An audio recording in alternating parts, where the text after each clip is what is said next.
आता मला असं माहिती मिळाली की यापूर्वी तुम्ही एका हॉटेलला काम करून आपलं शिक्षण घेत होतात. हे कितपत खरं आहे? त्याविषयी आमच्या प्रेक्षकांना थोडी माहिती दिली तर विद्यार्थ्यांना प्रेरणादायी माहिती दिली तर खूप फायदा होईल.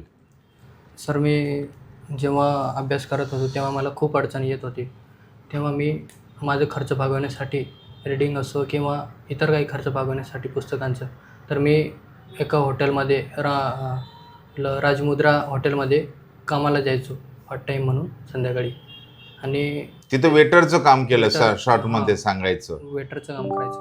म्हणजे तुमच्या दृष्टीने काम छोटं आणि मोठं नाहीये. नाही.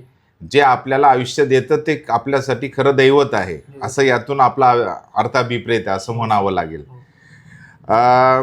तुम्हाला जेव्हा दर्जी फाउंडेशनला TRTI बॅचमध्ये निवड झाली, त्यातून तुम्हाला दर्जी फाउंडेशनच्या माध्यमातून काय काय फायदे मिळाले?